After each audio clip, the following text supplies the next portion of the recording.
Hello दोस्तों, आपके अपने यूट्यूब चैनल पर आप सभी का स्वागत है। जैसा कि आप सभी को पता है कि हम 2D मेंसुरेशन के बारे में पढ़ रहे हैं। पीछे ही क्लास में हमने आयत यानी रेक्टेंगल के बारे में पढ़ा था। आज की क्लास में हम समानांतर चतुर्भुज यानी कि पैरेललोग्राम के बारे में पढ़ेंगे।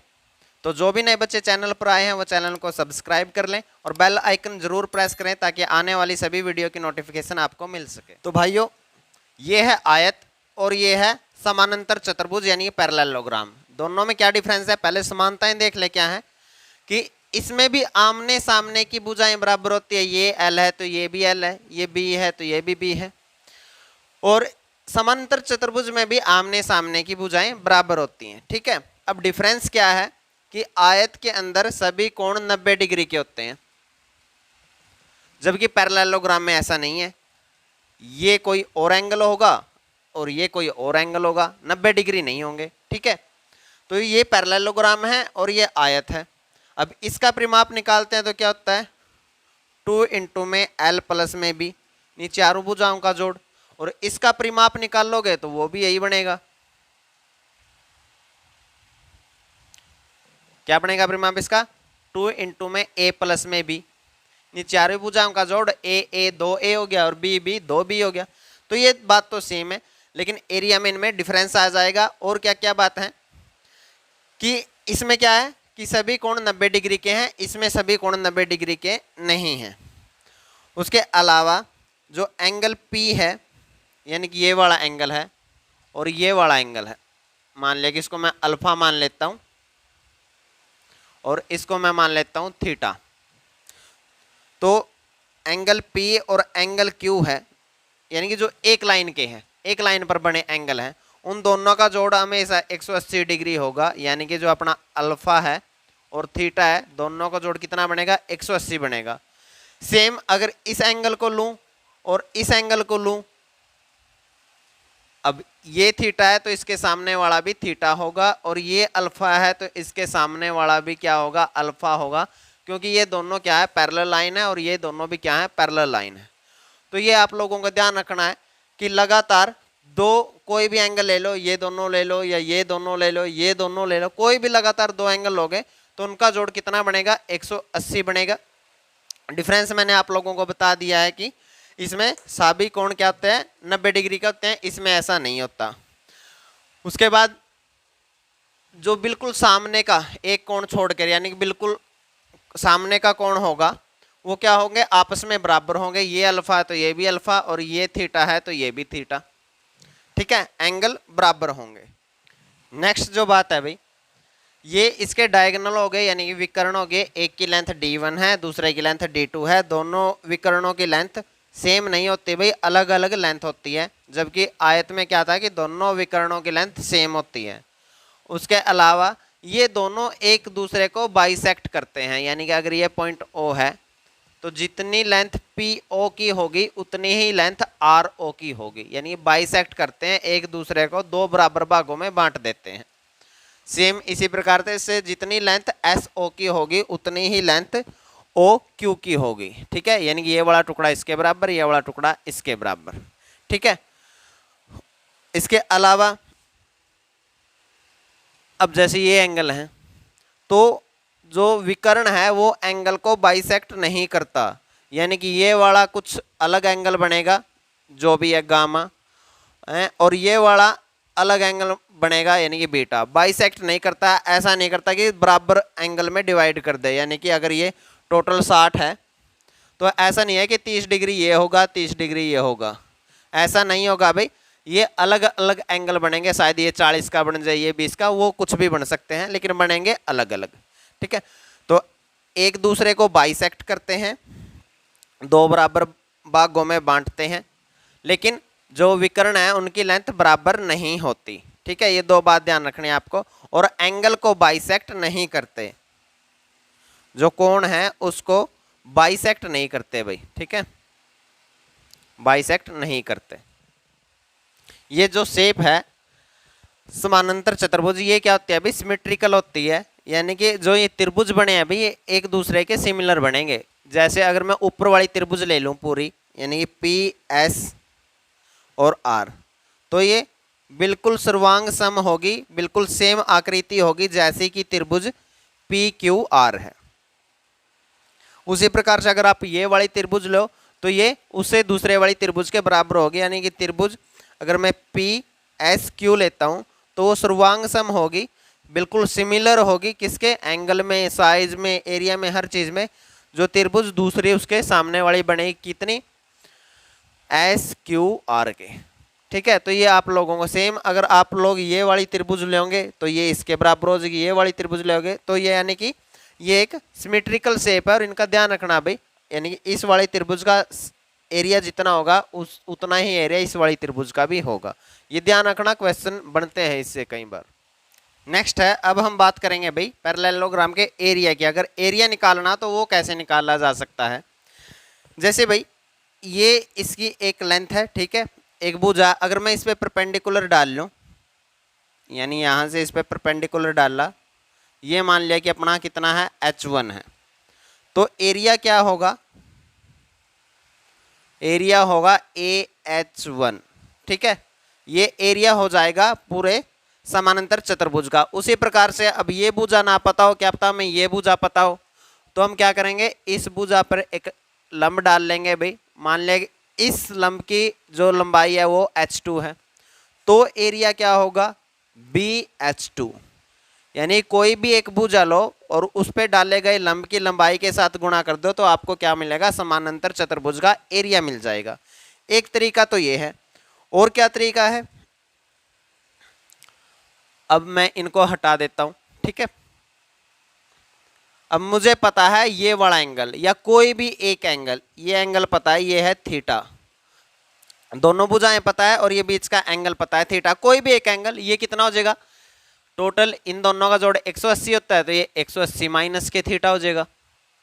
इसके सामने वाला भी 180 माइनस के थीटा हो जाएगा, और इसके सामने वाला इसके बराबर होगा तो वो थीटा हो जाएगा। यानी कोई भी एक एंगल पता हो और दोनों भुजाएं पता हो तो वहां से हम एरिया निकाल सकते हैं। एरिया क्या होगा, A इंटू B, यानी दोनों भुजाओं की गुणा इंटू में साइन थीटा।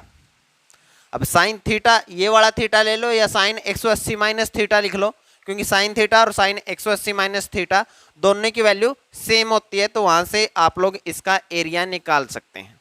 ठीक है, दो तरीके तो ये हो गए कि आप एरिया कैसे निकाल लें। उसके अलावा और क्या तरीका है, ये दो इसके विकर्ण है, इसकी लेंथ D1 है, इसकी लेंथ D2 है, और इनके बीच का एंगल ये वाला मेरे को पता लग गया, ये थीटा है। कोई भी एंगल वही है, ये 180 माइनस थीटा हो जाएगा, ये पीछे वाला बिल्कुल थीटा हो जाएगा। ठीक है, तो यहाँ से अगर मेरे को विकर्ण पता है और वहाँ से एरिया निकालना है तो एरिया क्या होगा, समानांतर चतुर्भुज का 1/2 D1 इंटू में D2 साइन थीटा। ये क्या हो जाएगा, समानांतर चतुर्भुज का एरिया हो जाएगा। अगर विकर्ण पता हो तो ऐसे निकाल लेंगे, अगर साइड पता हो और हाइट पता हो तो इस तरीके से निकाल लेंगे, और अगर हमें दोनों साइड पता हो और दोनों साइड के बीच का एंगल पता हो तो ये इस वाले फॉर्मूले से हम इसको निकाल लेंगे। ये जो दो फॉर्मूले मैंने आप लोगों को लिखाए हैं, ये दोनों फॉर्मूले हर एक समानांतर चतुर्भुज पर लग सकते हैं। समानांतर हो या कैसी भी चतुर्भुज हो, ये दोनों उस पर लगाए जा सकते हैं, और ये वाला स्पेशल समानांतर चतुर्भुज के लिए ही है। तो इन सभी फॉर्मूलों को अपने कॉपी में नोट डाउन जरूर कर लें। तो क्वेश्चन है भाई, और ये सभी क्वेश्चन भाई सभी एग्जाम के लिए इंपॉर्टेंट है, चाहे आप एसएससी का एग्जाम दे रहे हो, CHSL, CGL, CPO, MTS, या फिर आप हरियाणा CET की तैयारी कर रहे हो, रेलवे के किसी एग्जाम की तैयारी कर रहे हो, तो ये सभी एग्जाम के लिए बिल्कुल इंपॉर्टेंट क्वेश्चन है। बेसिक क्वेश्चन से हमने स्टार्ट किया है। एक समानांतर चतुर्भुज की 19 सेंटीमीटर लंबी भुजाओं के बीच की दूरी 13 सेंटीमीटर है, तो समांतर चतुर्भुज का क्षेत्रफल ज्ञात करें भाई। वो डायरेक्ट आपको भुजा और हाइट ना देकर कई बार लैंग्वेज में भी कंफ्यूज कर सकता है भाई। उसके कहने का मतलब है, जैसे ये एक समांतर चतुर्भुज है, इसकी ये भुजा 19 सेंटीमीटर है, तो ये वाली भी 19 सेंटीमीटर होगी, क्योंकि सामने वाली भुजाएं क्या होती हैं, बराबर होती हैं। और इनके बीच की दूरी दे रखी है भाई, ये दूरी यहाँ से माप लो, यहाँ से, क्योंकि समांतर भुजाएं हैं तो सभी जगह दूरी क्या होगी, बराबर होगी। तो दोनों भुजाओं के बीच की दूरी कितनी है, 13 सेंटीमीटर है, यानी कि फिर ये इसकी क्या है, परपेंडिकुलर डाल रखा है, और उसकी यानी कि ऊंचाई कह सकते हैं आप लोग, ऊंचाई कितनी है, 13 सेंटीमीटर है। और हमने पढ़ा था भाई जो अक्षेत्रफल होता है समांतर चतुर्भुज का वो क्या होता है, कोई भी एक भुजा और उसके ऊपर डाले गए लंब की ऊंचाई AH1, अगर इन दो भुजाओं पर लंब डाला गया तो BH2, इस प्रकार से हमने पढ़ा था। तो भुजा कितनी है, 19 सेंटीमीटर है, और ऊंचाई यानी कि दोनों भुजाओं के बीच की दूरी कितनी है, 13 सेंटीमीटर है। तो एरिया कितना हो जाएगा, 13 निम में 117, 13 और 11 कितना हो जाएगा, 24, यानी कि 247 सेंटीमीटर स्क्वायर आप लोगों का क्या आ जाएगा, समांतर चतुर्भुज का एरिया आ जाएगा। तो आप लोगों को सभी फॉर्मूले याद रखने हैं। नेक्स्ट क्वेश्चन है भाई, बहुत ही इंपॉर्टेंट है और बहुत ही अच्छा क्वेश्चन है, पीछे आया भी है। देखें, एक समानांतर चतुर्भुज की लिख लेना भाई, की लंबी भुजाओं की लंबाई 14.3 सेंटीमीटर है और उनके बीच की दूरी 4.4 सेंटीमीटर है। यदि छोटी भुजाओं के बीच की दूरी 5.2 सेंटीमीटर है तो छोटी भुजाओं की लंबाई ज्ञात कीजिए। जैसे इस प्रकार से कोई समानांतर चतुर्भुज है भाई, आप लोगों को डायग्राम बनाने की जरूरत नहीं है, मैं समझाने के लिए बना देता हूँ। ठीक है, ये इसकी लंबी भुजाएं हैं और इनकी लंबाई कितनी है, 14.3 सेंटीमीटर है। ठीक है, और इनके बीच की दूरी कितनी दे रखी है अभी उन्होंने, 4.4 सेंटीमीटर। ठीक है, उसके बाद उन्होंने दिया है जो छोटी भुजाएं हैं उनके बीच की दूरी, यानी कि ये वाला डिस्टेंस भाई यहाँ से यहाँ तक का, ये कितना है, 5.2 सेंटीमीटर है। ठीक है, 5.2 सेंटीमीटर है। तो हमने ये छोटी वाली भुजा बतानी है भाई, ये कितने सेंटीमीटर की होगी, ये लेंथ बतानी है कितने की होगी। अब आप लोगों ने फॉर्मूला एरिया का पढ़ा होगा। अगर मैं इसको A मानता हूँ और इसको B मानता हूँ तो ये कितनी है लेंथ इसकी, H1 है, और ये कितनी है, H2 है। तो अपना एरिया क्या होता है, या तो हम ऐसे निकाल सकते हैं AH1, यानी कि ये लंबी वाली भुजा और इस पर इन दोनों भुजाओं के बीच की दूरी। ठीक है, फिर या फिर मैं यह निकाल सकता हूँ कि छोटी वाली भुजा और छोटी वाली भुजाओं के बीच की दूरी, ये दोनों ही क्या है, समांतर चतुर्भुज का एरिया है। अगर मैं इस वाले से एरिया निकालूं तो भाई लंबी वाली भुजा कितनी है, 14.3 गुणा में, और इनके बीच की दूरी कितनी है, 4.4, तो ये एरिया आएगा। अगर यहाँ से निकालूं, अब मेरे को छोटी वाली भुजा की लंबाई नहीं पता, वही मेरे को बतानी है कितनी है, तो वो B है, गुणा में छोटी वाली भुजाओं के बीच की दूरी कितनी है, 5.2 है, तो 5.2। इस पॉइंट से मैंने इस पॉइंट को हटा दिया भाई। अभी इसको काट लो आप, 13 एकम 13 और 13 एकम 13, 13 चौके 52, 4 से इसको काटोगे तो ये कितना आ जाएगा, 1.1। अब 11 गुणा में 11, पॉइंट को थोड़ी देर के लिए भूल जाए तो B की वैल्यू कितनी आ जाएगी आप लोगों की, 11 गुणा में 11, 121, एक के आगे पॉइंट था तो एक के आगे पॉइंट, यानी छोटी वाली भुजा की लंबाई कितनी आ गई आप लोगों की, 12.1 सेंटीमीटर। तो ऐसे आप लोग निकाल सकते हैं, इसीलिए बोला था मैंने आप लोगों को कि आपको सभी फॉर्मूले याद होने चाहिए। एक कंसेप्ट है भाई, इससे क्वेश्चन शायद ही बने, लेकिन आप लोगों को पता होना चाहिए, एग्जामिनर का पता नहीं वो कब क्या पूछ ले, कि दो समानांतर रेखाओं के बीच समान आधार पर बने सभी समानांतर चतुर्भुजों का क्षेत्रफल समान होता है। जैसे ये दो पैरेलल लाइन है भाई, इस पर मैंने कोई आधार ले लिया AB, मुझे आधार सेम ही रखना है। अब सेम रखना है तो समांतर चतुर्भुज खींचेंगे तो इस प्रकार से खींचूंगा भाई।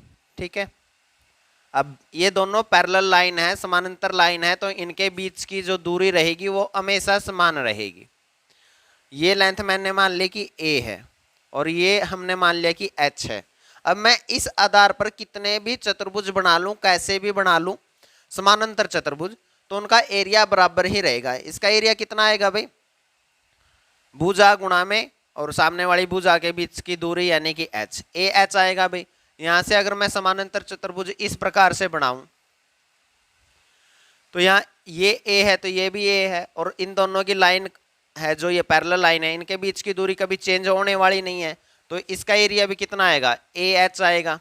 तो इस प्रकार आप कितने भी चतुर्भुज बना लो, कैसे भी बना लो समानांतर चतुर्भुज, तो उन सभी का एरिया क्या आएगा, बराबर आएगा। तो इसको नोट डाउन कर लें, क्या पता कब काम आ जाए।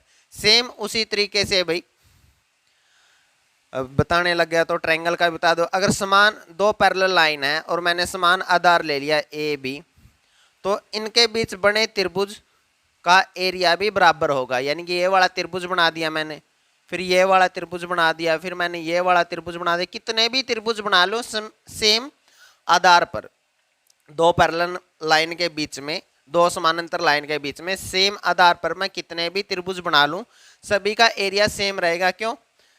बेस तो यही रहना है भाई, जो भी इसकी लेंथ है, मान लिया कि ए है, और इन दोनों के बीच की हाइट हमेशा सेम रहनी है, तो हाइट भी सेम रहनी है।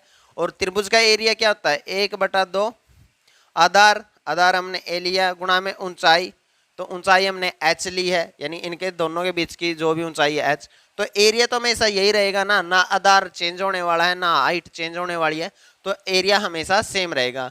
तो वो लाइन भी लिख लेना भाई, दो समांतर रेखाओं के बीच सेम समान आधार पर बने सभी, ये अलग से लिखना है और त्रिभुज वाला अलग से लिखना है। सभी त्रिभुजों का एरिया समान होता है, ठीक है, वो भी लिख लेना, दोनों बातें लिख लेना। नेक्स्ट क्वेश्चन है भाई, ये हमें एक समानांतर चतुर्भुज दे रखा है और इसका एरिया बताना है। तीन साइड हमें बता रखी है, इसकी तीन चीजें, सॉरी साइड नहीं, दो साइड बता रखी है। ये लंबी वाली भुजा 10 सेंटीमीटर है, ये वाली भुजा 9 सेंटीमीटर है, और इसका ये वाला विकर्ण 17 सेंटीमीटर है।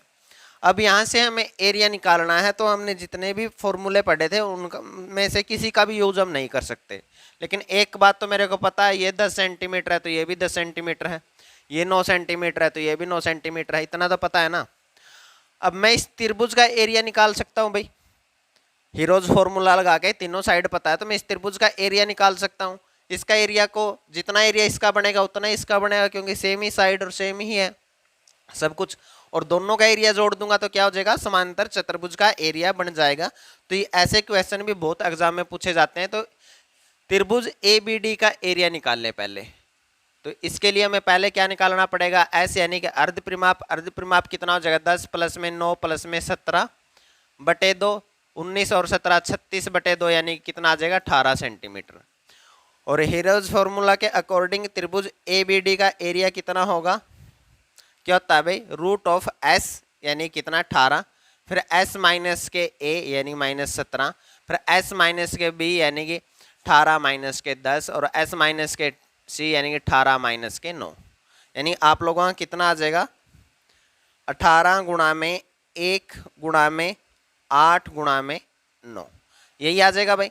अब आप लोगों को रूट से बाहर निकालना है, तो उसके अकॉर्डिंग अपना सेटअप कर लें भाई। 18 को मैं लिख सकता हूँ 9 दूनी 18, एक का कोई मतलब नहीं है, 8 गुणा में 9, तो 9 और 9 का जोड़ा बन गया, तो कितना आ जाएगा? 9 बार आ जाएगा भाई।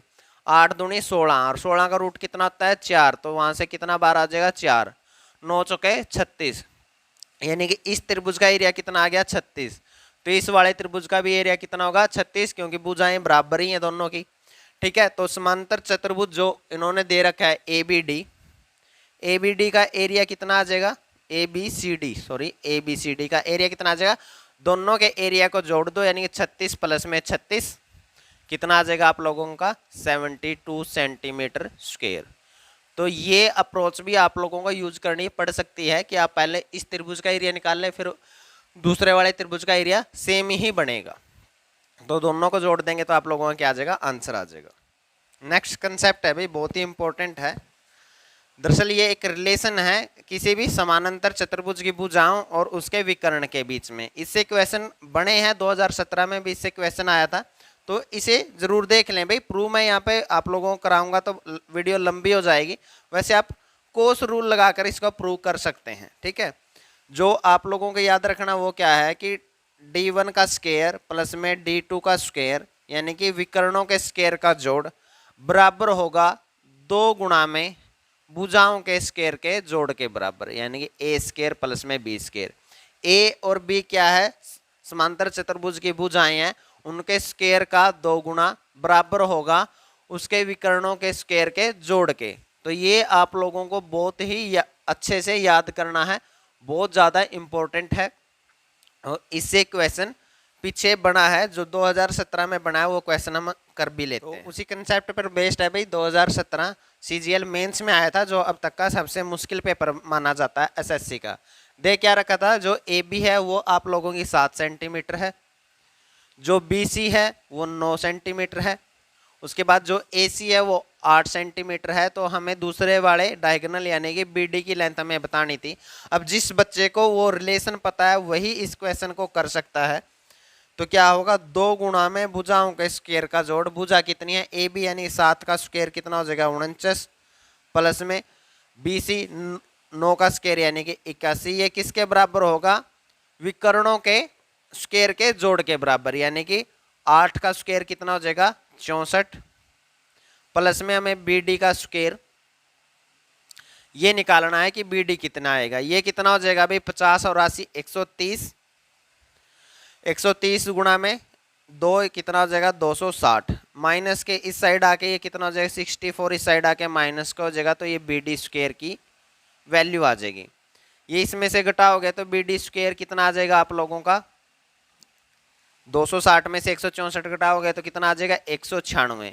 अब इसका स्क्वायर है, स्क्वायर हटाओगे तो इस साइड आके क्या आ जाएगा रूट आ जाएगा, और 196 का रूट कितना हो जाएगा 14 सेंटीमीटर। तो बीडी की लेंथ कितनी आ जाएगी 14 सेंटीमीटर।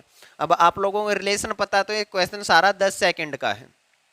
अगर आपको रिलेशन ही नहीं पता तो आप इस क्वेश्चन को किसी भी तरीके से कर ही नहीं सकते। तो आज के लिए इतना ही। उम्मीद है आपको सभी क्वेश्चन और कंसेप्ट अच्छे से समझ में आए होंगे। तो आप सभी लोग इन्हें अपने नोट्स में उतार लीजिए, और जो भी नए बच्चे चैनल पर आए हैं चैनल को सब्सक्राइब जरूर कर लें, बेल आइकन भी प्रेस करें ताकि आने वाली सभी वीडियो की नोटिफिकेशन आपको मिल सके। जय हिंद।